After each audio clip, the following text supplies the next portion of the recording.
You guys did it yesterday, and so did Jukabomb. With your teams playing yesterday, what was the plan? Is it going one game at a time, or is it really you're playing for the whole set? Are you playing for one game at a time, or would you play for the whole set overall? As in, you take it each game at a time? I really think that you have to take it each game at a time. If you look at it as the set, it can be really overwhelming if you like lose. And for Neilmaw's team in particular, I mean, they had to play 10 games at a minimum. And when you hit that wall, it can be like really disorienting. And we sort of saw that in their last game. So. Yeah. You really have to be like, okay, if I lost this game, I just need to adjust. But that can also be hard too, because usually you come into land with a plan, and if it falls through either because of like misplays or because the pick just isn't working, it's a lot of panic on a person. Well, Lion Guard will get first pick. They'll ban away Chunga and Skadi, and Elevate are going to take away the Cabrakan for now. What expectations are you going to have for the first pick here now, looking at this Kabam? With Lion's Guard, I'm not so sure. They really like Khepri, I think, more than other supports, so they might look for that. As a first pick? You reckon? I don't know, because none of the gods that they've picked so far from what I've watched have looked like, for me, gods that I'd be looking to first pick. It looks like they just sort of slammed stuff that works for them together, and if it's a contested pick, maybe, but... Well, Hombats will be the selection from Elevate to take that off the table. A couple of things still available, Nerima. Anything stand out to you? Look at Kabam! He knows he's That's actually the luckiest I've ever been. And that's surprisingly enough. You say Sylvanas, because we did see Frezzy do it last game pretty well. And really well. And also, it's the land god. Not a lot of people talk about that, but I came from 100 ping because I play in Canada, and when you go on land, landing that pull is not that bad, actually. Like, it feels so smooth. Everything's feeling so nice. So, a lot of people talk about land gods, like I said. Sylvanas definitely one of those. And Khepri is the selection, though, so they'll more than likely go to Frezzy here. Elevate have a couple of options here for themselves. They could look for the mid lane option or the jungle, first of all. Where would you like to see him go, Kabam? If I'm Elevate and, we have Nalissa, right, and she plays Zeus, I don't want them to have Khepri Zeus. That's infuriating. It's already really hard to kill. I'm sort of surprised to see the Ymir come out, but...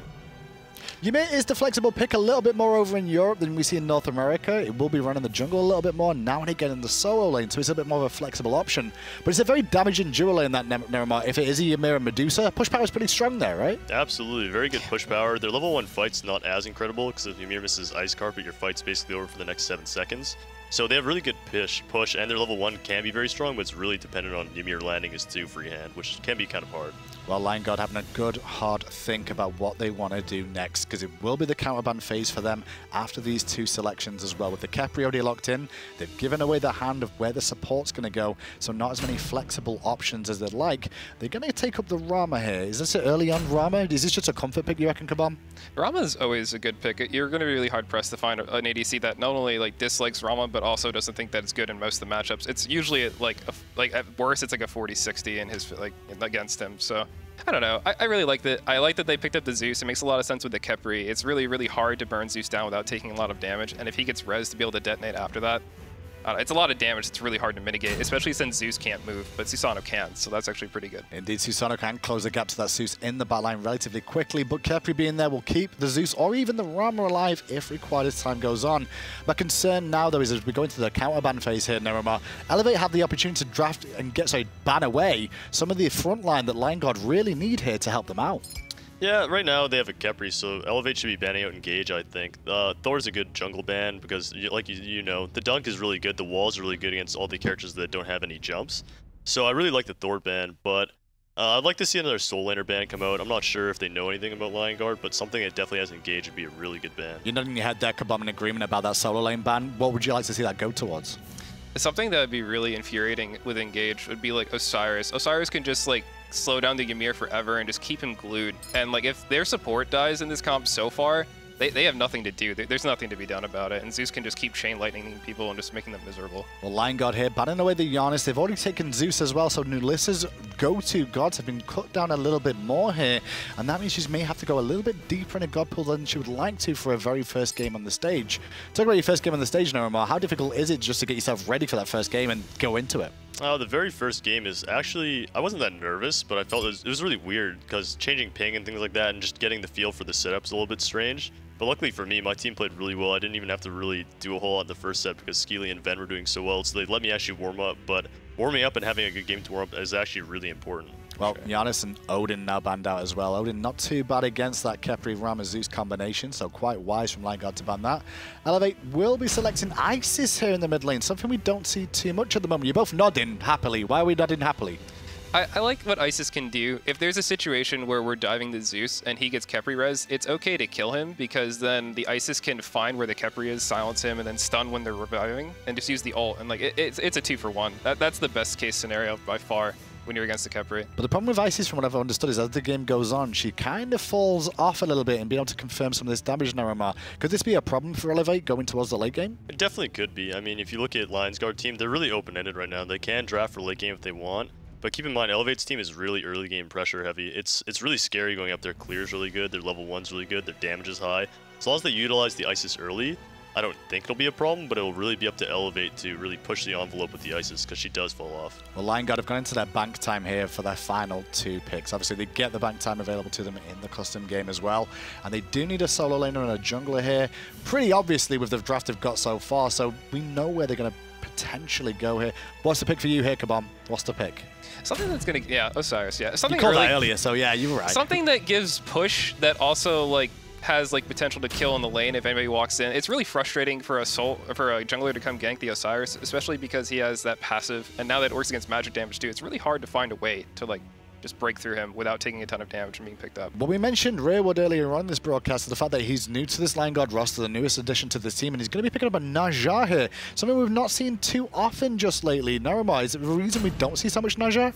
I'm not so sure. I think a lot of people just don't really favor it too much. The god can feel really bad if you're not doing well on it. It can definitely be the opposite and feel really good, but I personally am not a huge fan of the Najab pick, but being from North America, I don't know, I don't see it a lot, so maybe the Europeans will show us something.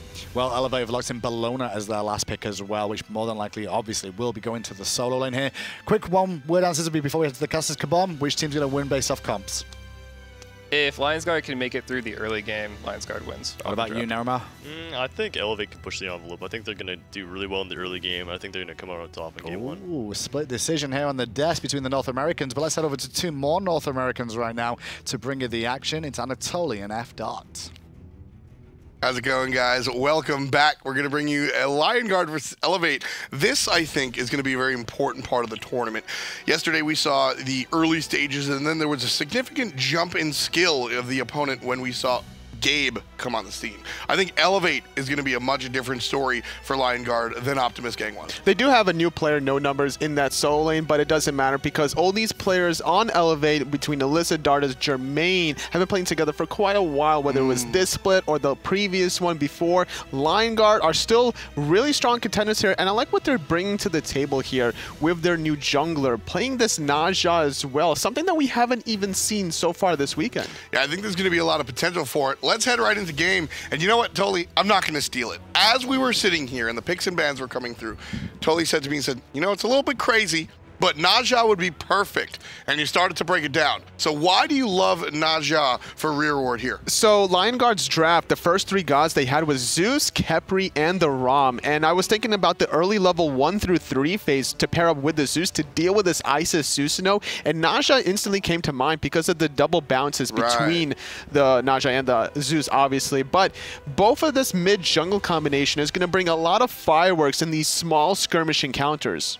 And it's going to work a lot. I'm a big fan of Naja. One of the big things that Naja does is take a target out of the game. You look at Nulissa, ult her, and the Circle of Protection's not going to be something you have to worry about for the moment. So certainly something that you've got to think about. Frezzy starts things off quickly, being aggressive as always, bringing Nulissa down just a little bit, but ultimately the push goes to the Isis. No surprise there. No surprise, but the jungler rearward is going to start in the solo lane with the Osiris, and this gives them that kind of lane pressure that they really want to do. Taking the right side mid-Harpies is going to be Elevate, but they have to go back into the mid lane, so they might not be able to stop this blue buff in time. You'll see. Here's rearward. Nice spirit ball coming out. It's going to stun out too. Rearward's in some trouble here, Toli, and fails. Gets the kill. That's how you start a game. Elevate, number 1. Wow, Elevate hitting level 2 off those mid-Harpies, ignoring the mid-wave just to be able to stop the blue buff invade coming out of rearward. And Ducky, smart idea and perfect execution. Yeah, I really liked what Elevate's bringing, and as I said, I anticipated Elevate was going to be a step up in competition, and they're already showing that that's going to be the case. Unfortunately for Ducky and rearward, they weren't able to really clear the solo lane in time, along with the blue buff fast enough to be able to get the advantage. Frezzy stuck between 2. That's a sandwich. Fails is the chef. Number 2 for Elevate. and Fails specifically. Elevate certainly came to play already, getting 2 kills less than 2 minutes into the game. They're able to control their own side of the jungle without any sort of invades, getting the neutral objectives in the form of the oracles, and already have a pretty comfortable lead, over 1,000 gold. Elevate used the spring split exactly the way it's supposed to be. This was a clinic for this team. They started off in a, not a bad spot, but not a strong spot. They made a couple of changes. MOGA most notably out of that solo lane, replaced with No Numbers. Blizzard FX was their starting mid laner once upon a time, now back replaced by Nulissa. Personally, I think that both of those are a good move, but No Numbers is perhaps one of the bigger impacts that this team has had. And he's playing his staple comfortable god on this Bellona. He's been known to play it very aggressively, not even afraid to truly contest not only this Osiris, but the Naja that's right behind him. And he's also been known to experiment with some of the builds on the Bellona, opting to go for more of this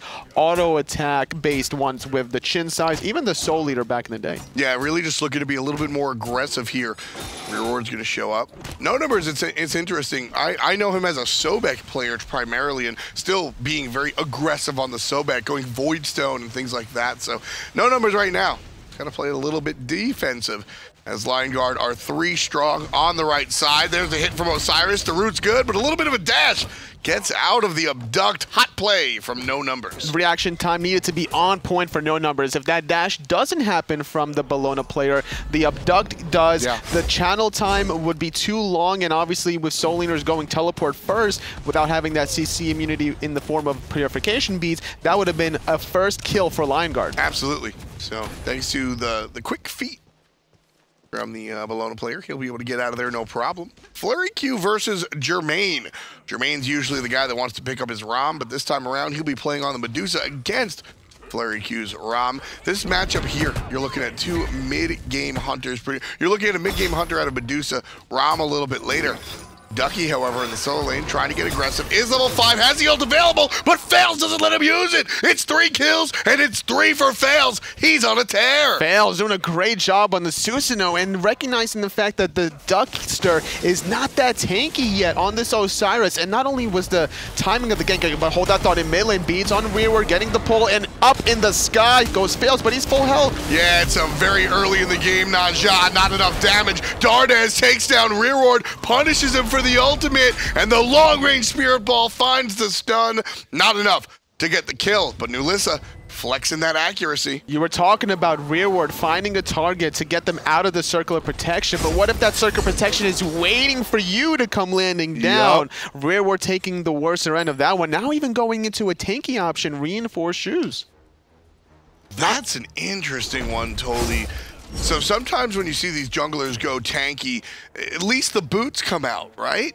Going tanky from the first get-go on a character that benefits a lot from power. What do you think the thought process is? It's the crowd control reduction. You're getting 20% crowd control reduction. There's a lot in the form of Elevate, specifically looking at Dardes and Nulissa. Those freezes with the long-range Spirit Ball stuns is going to be too much to handle if you're Naja caught out of position. So I wouldn't even be surprised if Rearward would extend this tanky build in the form of Mark of the Vanguard. Yeah, I mean, that might be the look. Definitely something to think about, but when it comes down to it, you need the damage out of the Naja. Zeus and Rom are going to be your powerhouses late game, but I think you need some supplementation during the mid game. I would agree with you that Naja certainly needs to bring the noise in these team fights, but at the same time, Naja can provide a different utility style where he's just going to be able to take one target in the sky and be able to set up your Zeus or your Rama for the damage that they are going to be building into. Farrell's here, big bully, goes right on top of Rearward, brings him down to half HP. Rearward turns around and hits for 71 each, but down on the bottom, there's the Isis ultimate. There's Dardes. Rearward's dead again. Flurry Q able to answer back, taking down the mid laner.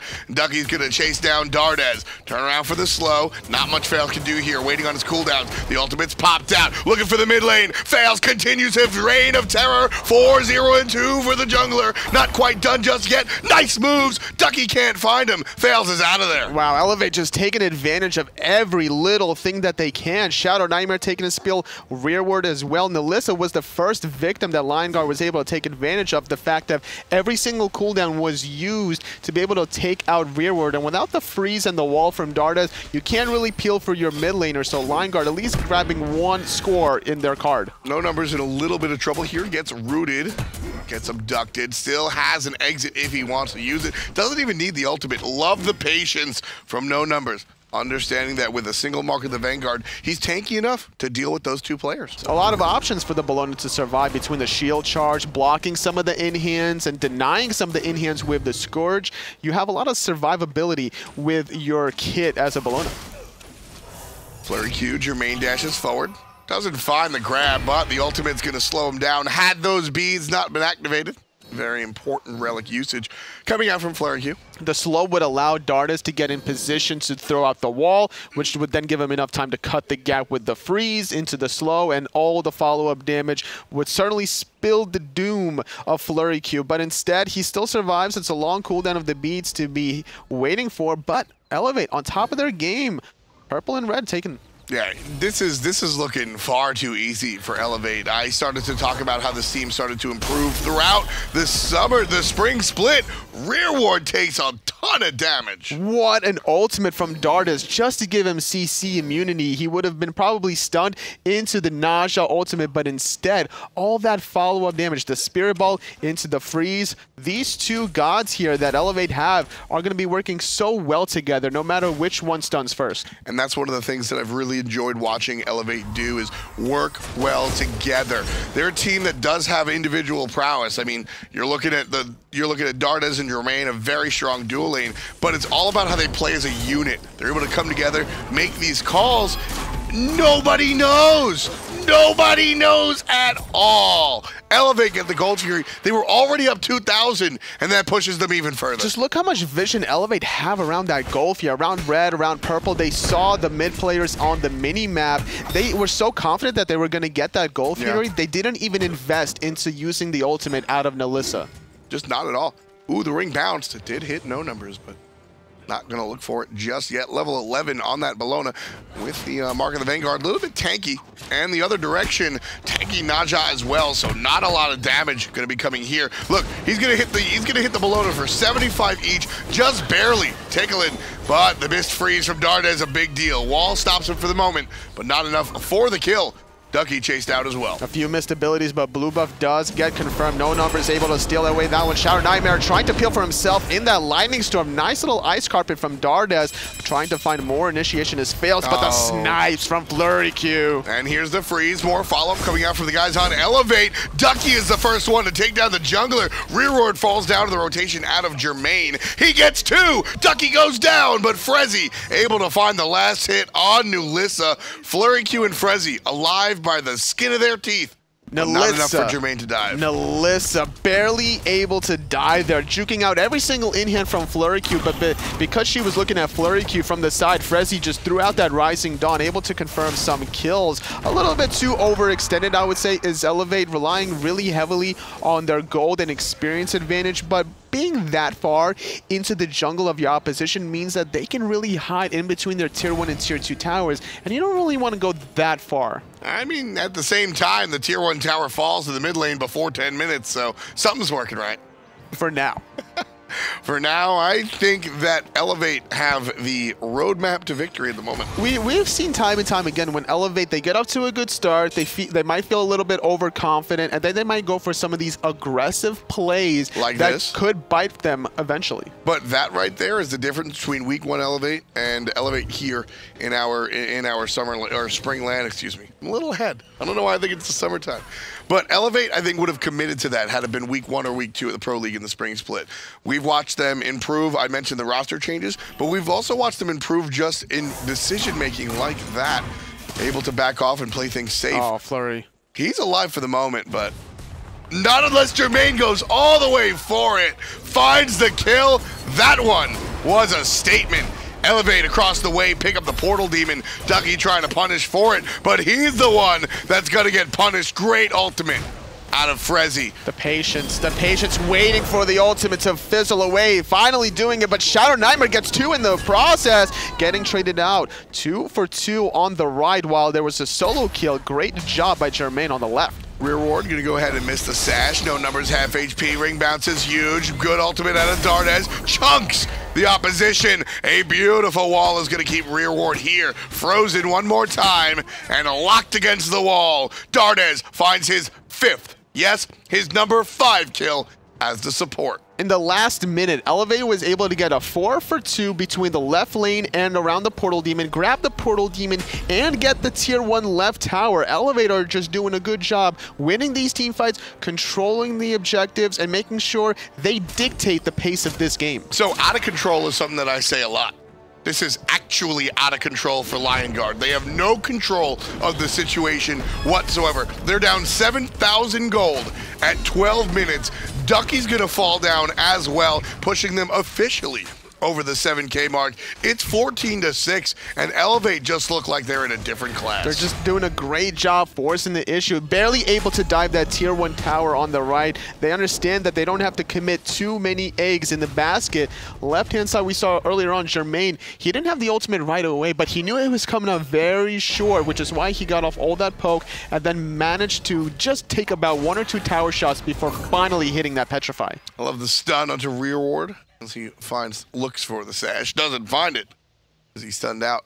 Normally we don't see whenever we look at level disparities, we don't expect the supports to be 4 level difference compared to the other kind of roles here. I mean, the Hunters are also 4 level apart as well. I think it just speaks to the prowess of the duo lane in general. Dardes has just been putting on work here, finishing off Gauntlet of Thebes, working on the Sovereignty, trying to get more physical defense aura for his team. This Ymir here is just unstoppable, 6-0-4. That was the point I was going to bring up, and one thing that I like about Dardes is his discipline. Flurry Q, what are you doing? I say, what are you doing? He's walking around in his own jungle. That should be safe at 12 minutes 13. With Gold Fury up, it's not safe because we see Elevate trying to ward aggressively to allow for a very safe Gold Fury, and instantly like that, Dardes still zoning out, forcing the ultimate into a cancel on Flurry. And there's going to be the wall. Dardes and Flurry just going to stare at each other. But Dardes doing the job. He's actually working out. Big damage. Can he kill him? No, not quite. He's going for it. He wants to be able to zone Flurry Q away far enough to be able to get the tier 2 tower on the left. Dardes chases Flurry Q all the way home. No numbers falls down. 4-man commit on the solo side. But guess what? Gold Fury toasted. Tier 2 tower on the left is the next objective. It's 14 minutes in this game. Elevate are just not stopping. They're about to be 10,000 gold in the about 9,000 actually, because the tier 1 that's about to fall on the right for Lion Guard.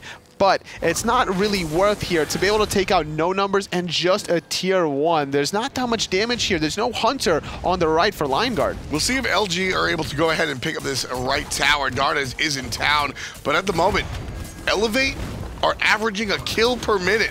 Dardes with the double freeze. Damage onto Ducky still. Shadow Nightmare piling basics into this tower. A successful defensive stop by a single support. There's just not enough damage, and no numbers is making the rotation. The Jermaine behind, fighting the triple Petrify. Rear ward gonna get taken out by the Typhoon. 1 down, fails on top. 2 down, fails on top. No numbers gets that one. Jermaine pops the bubble just to pop it a second time. Frezzy is in trouble. Frezzy is down. 4 players sitting out for 20 seconds each. Elevate, they wrecked the left side. Now it's the right side's turn. Flurry Q can just sit and watch as this rest of his team gets dismantled. The damage is being attempted onto the Fire Giant. This is incredible. Already down very quickly. Elevate gonna rock it.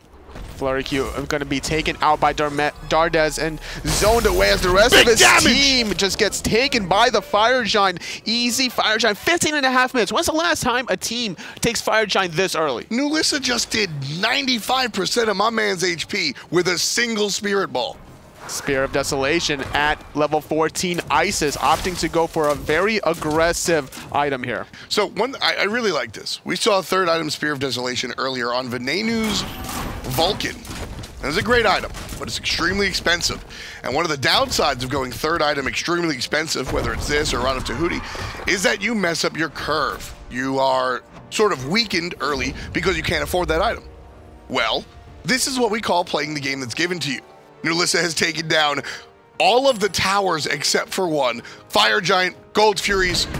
When you got the gold, spend it, baby. Absolutely. Nulissa getting the huge benefit of the rest of her team's aggressiveness. And that kind of aggressiveness translates in the form of space control. Dardes is in the front line along with Fails, allowing Nulissa just to safely sit in the back line, throw out those spirit balls whenever she wants to. And because of all the aggression from rearward going into the sky, that circular protection has just been waiting for him to come landing on down, finding multiple kills. Listen, already 6 deaths in the game. Listen, he is a non-factor. This is a 4-on-5. Rearward on the Naja, there are characters that can go in 2 different directions. If you fall behind on a Thor, you can go full tank. I don't think that that's the case with Naja. He's not providing really anything.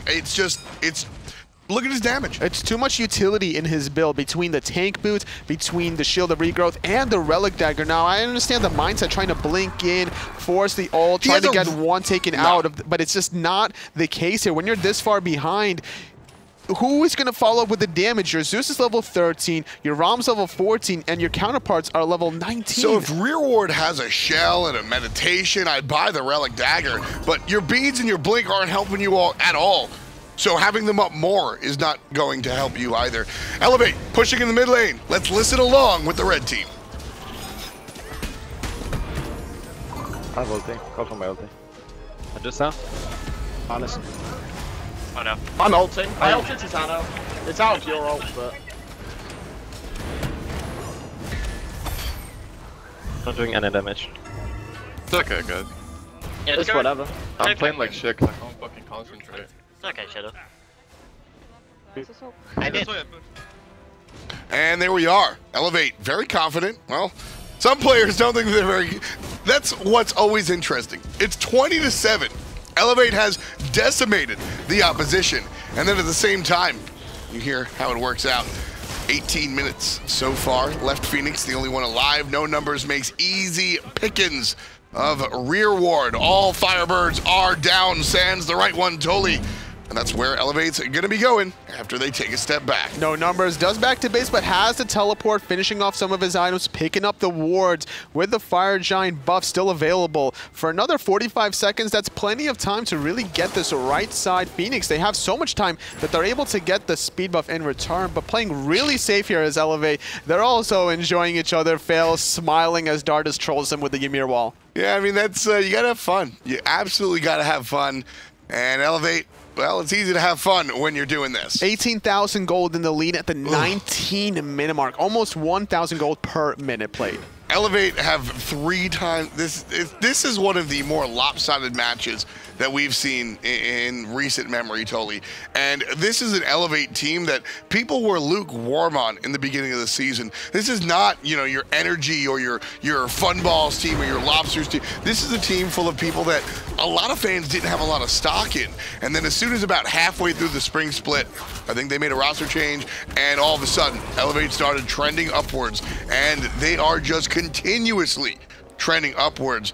Although if you look at that graph, it's going down, but it's up for Elevate. 20,000 gold or just shy of it. Diving is no numbers, not able to hit the Eagles rally, but dashing onto Ducky, taken into the sky. Rearward is going to be basically focused once he lands.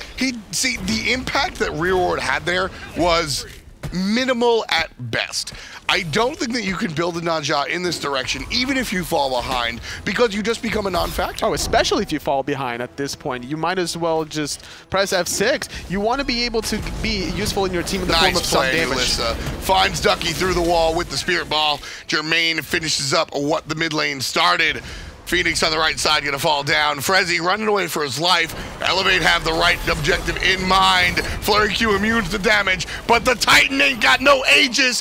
Dardes picks up a kill before they go right for the Titan. Frezzy trying to buy some time. Jermaine is delaying the inevitable. He wants the stat line to be pampered a little bit more, but Nulissa snagging that one away from her hunter. Oh, well, I mean, you got 2 people in the throne room doing the business. Oh, Dardes going for the cheeky kill, but the Titan will fall down. Nulissa gets a kill on a Rearward. Double kill for the mid lane. I mean, what do you say about that one?